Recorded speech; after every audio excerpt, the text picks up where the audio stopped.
This is Bible School Radio, KDKR, Decatur, Dallas, Fort Worth, KYJC, Commerce, and KMWC, Bethany. Portions of KDKR programming do not necessarily reflect the views of this station, its management, or staff. Prudent Money with Bob Brooks is sponsored by the Prudent Money Foundation on 91.3. Well, so how has college enrollment been affected by the FAFSA fiasco? Today we're going to take a look. Stay tuned for Prudent Money.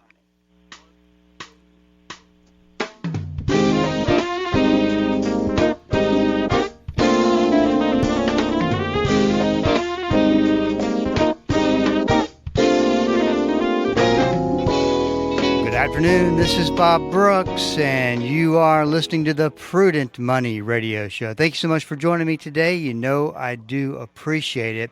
Well, we have been tracking the process, the problems with student aid and FAFSA process, and we've been talking about it pretty much for the last year.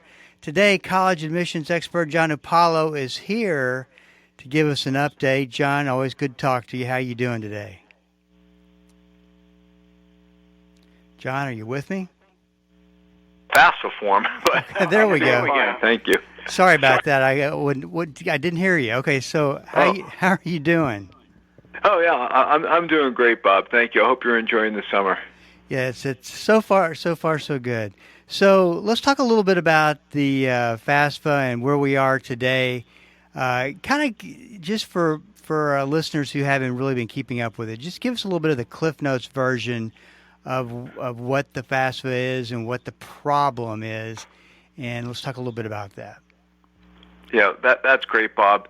The punchline in all of this is the name, the FAFSA, Free Application for Federal Student Aid. So two things there, free, and then application for federal student aid. So every student in the country who wants to receive either a federal student loan or a Pell Grant or have eligibility for other federal programs to reduce their cost of college is required, not a good idea, they're required to file these forms.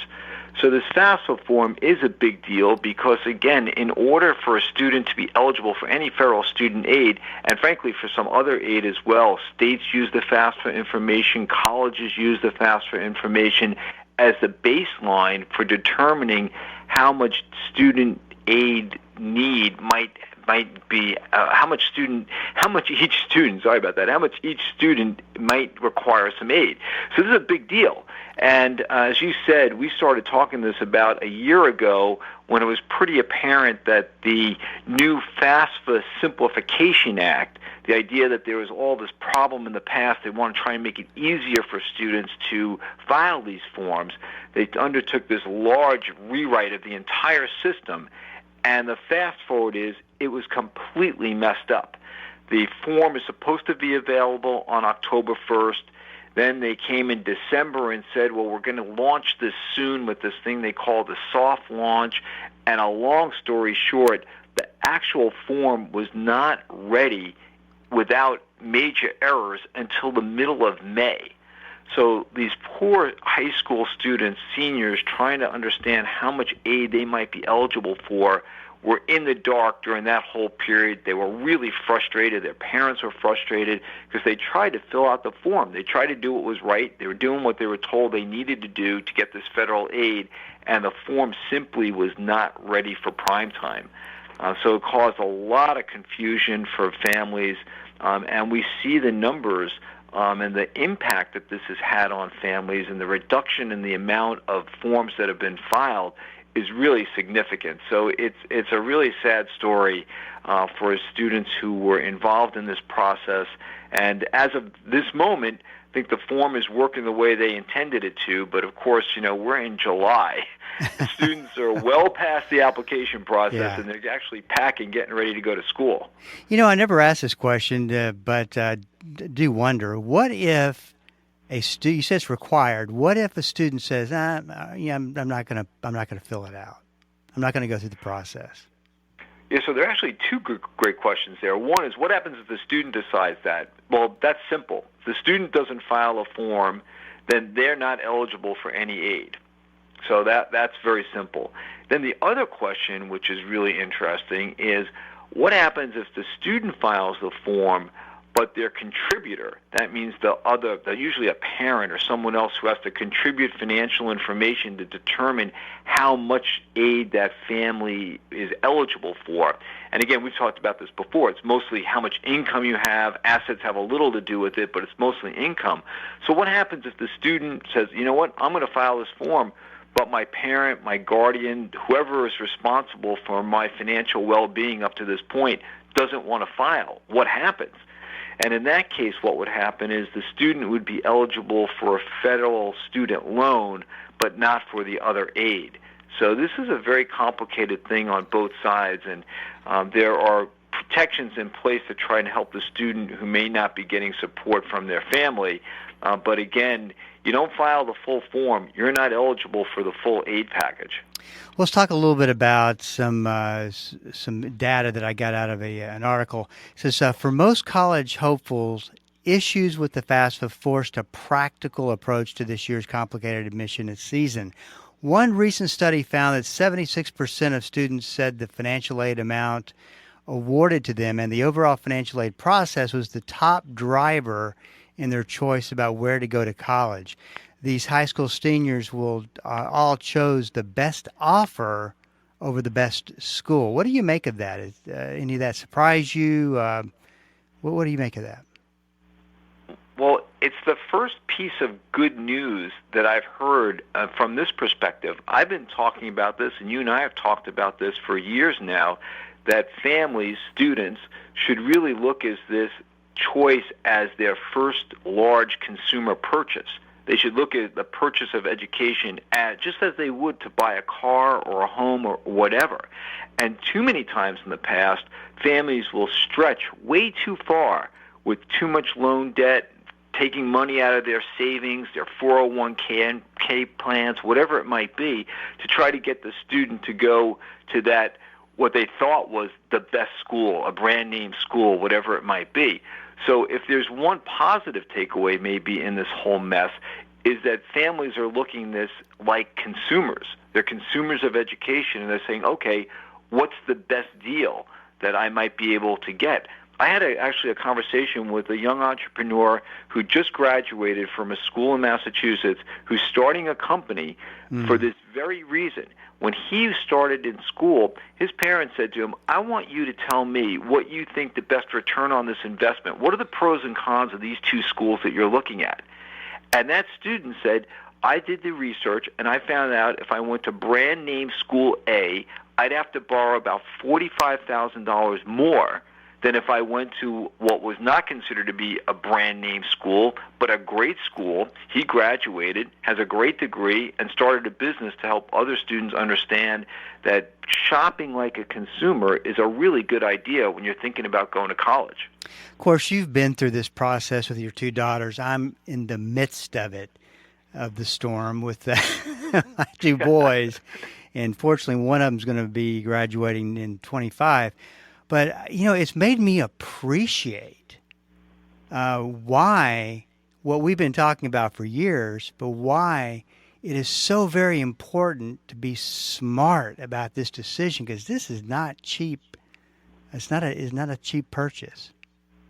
It's not a cheap purchase, and it's one of those emotional purchases on the front end where your student, you know, your son and daughter, the love of your life sits down with you the first time and says, I want to go to this school.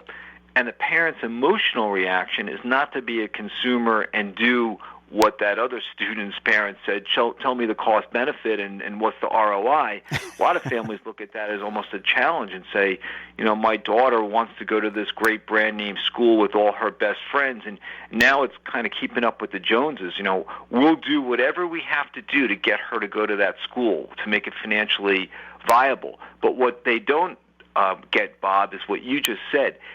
Kind of look at it in the very short term and say, okay, we scratched together all this money, we took out all these loans, she's now happy, off to school. And then 4 years later, when you're looking and saying, okay, my child's now going to graduate in 6 or 8 months, and guess what? Now I have $50, $100, $150,000 of debt hanging over my head, it becomes a whole different thing. So, again, the lesson and maybe the potential good news is that families are, and I've seen this over the last few years, they're starting to think more about how they're going to actually pay the college bill and having that difficult choice earlier on, saying, listen, there are a lot of great schools out there. Job placement rates are good for lots of different schools. You can get a great education. Doesn't have to be a brand name, extremely expensive school to have a great result. You know, it makes me think about the situations where your child does go to college and doesn't take it seriously, maybe either doesn't take it seriously or gets way too caught up into the social aspect of it, and putting that parent in that position that, hey, this is a serious business here. You've got to really be able to put your best foot forward and take advantage of this education. And unfortunately, that doesn't happen in all cases. And I can only imagine the situation that puts the parent in to say, hey, you got to come home or you got to go do something else. And I think part of the problem with that, Bob, is when parents have done what we talked about before, which I think should be on the 5 things you shouldn't do list to help your kid. And one of them is extend yourself so they can go to college. And the reason I say it that way, and when I say extend, I mean taking an excessive amount of debt, because you can't borrow for your retirement. And once you spent that money and it's out, it's really hard when you're 50 or 60 to earn that back. Right? You've run out of time, basically. And I think a lot of parents, and you see this anecdotally in the newspaper articles that we read and some of the big outstanding student loan debts that we hear about, again, mostly in the newspapers, $150,000. I'm 65 years old and I still have $100,000 of student loan debt. How could that be? Mm-hmm. Well, it goes back to that very basic choice that somebody made early on. This is Bob Brooks, and you are listening to the Prudent Money Radio Show. Thank you so much for joining me today. You know I do appreciate it. If you want more information on John, mycollegecorner.com is a great resource to go to, and check out what he's got on there. This is Bob Brooks. We're up against a break. Stick around, and I'll be right back.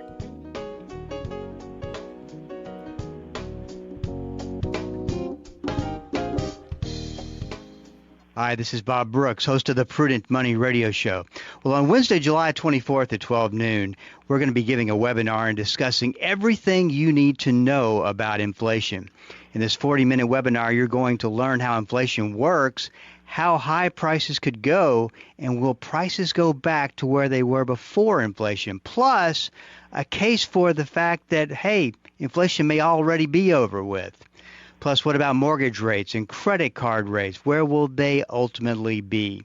In a very easy-to-understand presentation, you'll also learn the Federal Reserve Board's role in inflation and why they might be more powerful than the president.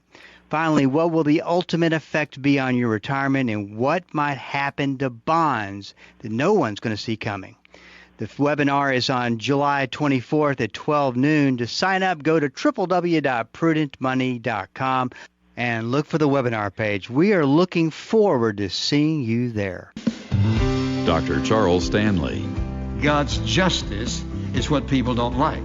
They want God to be freewheeling. Just give them what they want when they want it, regardless of how they live. That is not the way it is, and it never has been, never will be. There is a just God in heaven who does the right thing.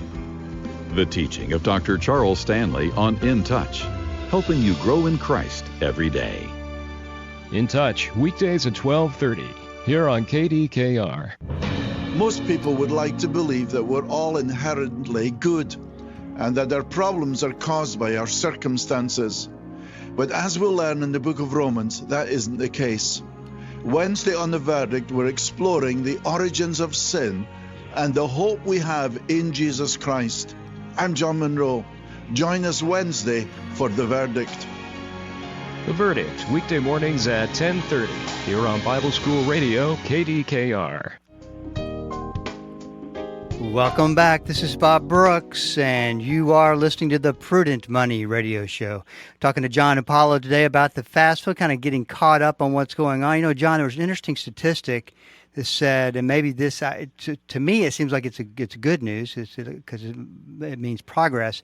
There's only 46% of new high school graduates have completed the FASFA, according to the National College Attainment Network.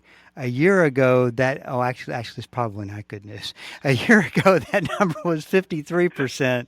What do you make of that statistic? I got my numbers mixed up there. Yeah, you're not the only one today, Bob. That's not completely on the page. But what is true is this is only the second time that the completion rate has been under 50%. So you're right. It's not good news, and it's what we've seen because of the whole FAFSA fiasco. But now here's the little bit of good news inside that dark cloud, the little silver lining, and that is back in May when we talked about this very issue, it turned out that the completion rate was below 40%, and it was off significantly. So what I think you can infer there is that because that form wasn't fully available for all those families, they were really behind the eight ball, but they really caught up pretty substantially. You think about going up almost 10 or more actual percentage points in such a short time tells you that the iceberg may have been broken a little bit, and you're starting to see a little bit more of a flow. So I think that is the good news, that they were able to get that form into place finally. And again, it's 4 or 5, 6 months after it should have been up. But it is in a better place now, and families are starting to move through that process. And what you said earlier, and it's a point that we can't let go, and that is families were really smart about how they responded to all this. They talked to the colleges. They were trying to figure out as best they could with some really bad information about how their financial aid process and how their financial aid award letters might come out in this mess. And so some of those families got in there. The bad news is, of course, completion rates are down, which means enrollment rates are going to be down. That's already being documented across the board. And so there are significant negative effects of all of this. But again, at the end of the day, some families were able to navigate, quite smartly, and to their credit, they're able to put their kids in a great situation. I gotta think that this is horrible timing when you start to think about the downtrend, assumably, that has started in college enrollment, where parents are actually giving it a second and third thought, and students are giving it a second and third thought. I mean, everybody's thinking about, how do we want to go about investing for this task, this process of going to college? It makes me wonder if this is really added when it's all said and done, if it's going to accelerate maybe that downturn in enrollment. I think it will, and the pile-on effect is pretty huge, right? There are lots of newspaper articles over the last several years. In any case, is college worth it? Is this investment really worth it? The government made it really hard to get federal aid this year. The general feeling in the country, I'll say, is probably not terrifically positive right now. People are not. It seems every time you turn around, there's another sort of gush coming at you, a big windstorm, and I think people are just generally tired as a result of all that. So to have that extra energy to go and fight for this becomes an issue. And I think we are going to see in the next 6 months or so how much of an add-on effect it will have for next year. Because one of the really big problems for the schools, and especially the smaller independent colleges, is that they're the ones who are starting to make some enrollment gains just before the pandemic. And they got hit with the pandemic. They got hit with the FAFSA fiasco. And now you're seeing a lot of these smaller colleges starting to cut back. One of the colleges cut 10 of their 50 sports programs. A school in Missouri, Lindenwood, actually. Yeah. Was that the school that your son was thinking of going to? Yeah, Blaine was going to go there and on partial Olympic weightlifting scholarship, and they shut down the program. February before he was going to graduate. It was not good. Yeah, and there's a living example of it. When I saw that name, I thought it was familiar to me, and I thought that was the connection. But there are other schools. They're cutting programs. They're trying to find ways to move forward, and whatever positive momentum they will get was really derailed by this whole FAFSA fiasco, and it's going to take them now several years, and some, I think, probably won't survive as a result of that. Well, let's talk a little bit about fast forwarding. We get past enrollment, get past the start of school, and October comes back around, and now we're talking about filling out forms for the next year or next fall. What kind of, I mean, do you think that, and I know it may be a little bit tough to tell, are they still going to be dealing with problems at that point, or should it be pretty well put together? Well, should it be pretty well put together? Of course, the answer is yes, because they've had all this time. Will it be put together? That's the question. And there are two things going on here, and one of them is that the Congress is extremely upset, obviously, because they're hearing from their constituents about what a nightmare this all was. So there's a bill right now in the House of Representatives that's making its way through to require that the form be available on October 1st this year. There's a lot of controversy about that because some folks are saying, well, if it's not ready again, meaning there's still errors, and you put it out there, that's worse than having it out early. So there's this whole debate going on, but this idea that we really need to get back to some sense of normalcy, that we know when that form is going to come and we know it's going to be right. So the Congress is trying to act. Now here, I hope you're sitting down, Bob, because when I tell you this, you'll probably fall off your chair. The other thing that has happened here is the U.S. Department of Education has hired two people from a competitor organization to come and fix the FAFSA problem. So there are two of these financial aid forms that are out there. The FAFSA form, which all students have to fill out if they want federal financial aid. But then about 300 other schools use another form called a CSS profile that's put out by the College Board.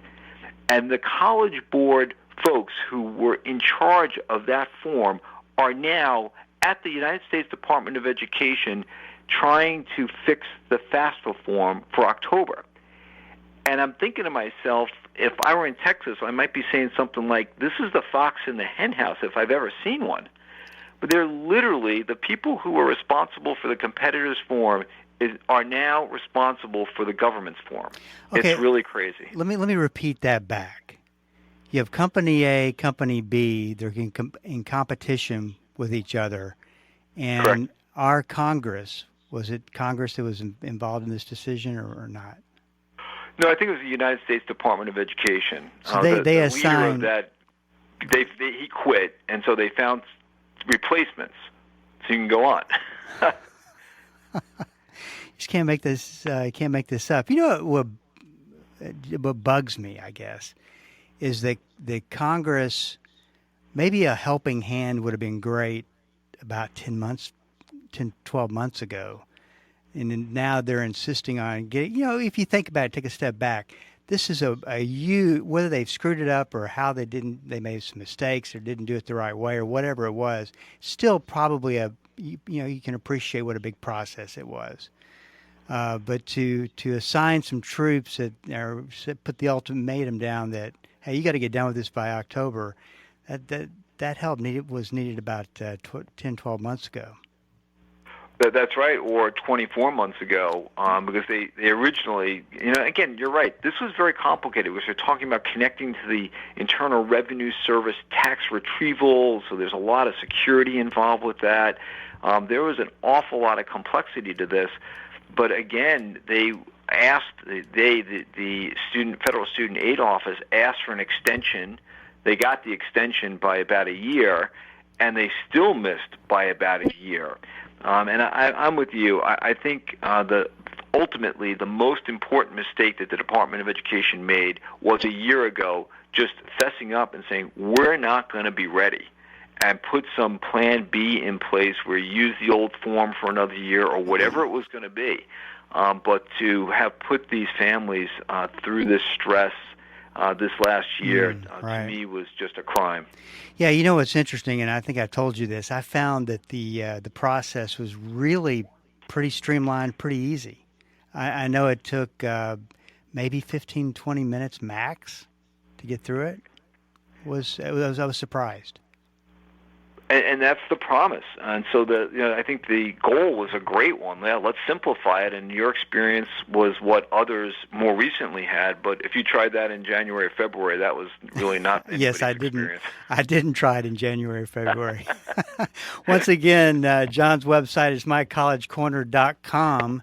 Yeah, I thought I would wait as late as I could. So, but anyway. Go check out the website. There's a lot of great information there. John, always blessed to have you come on the program, and we'll talk with you next month. Bob, thanks very much. Be well.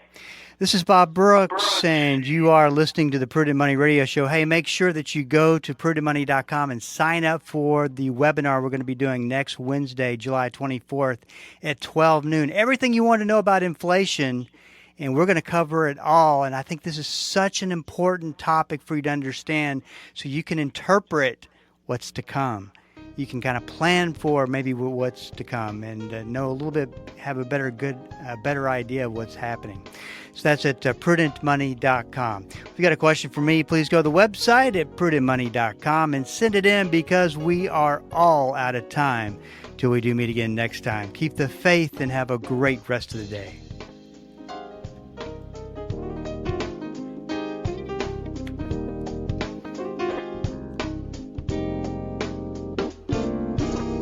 That's all the time we have for today. Questions or comments for Bob, or to find out more great information like what you've just heard, visit www.prudentmoney.com. Be sure to join Bob Brooks again for the next edition of Prudent Money.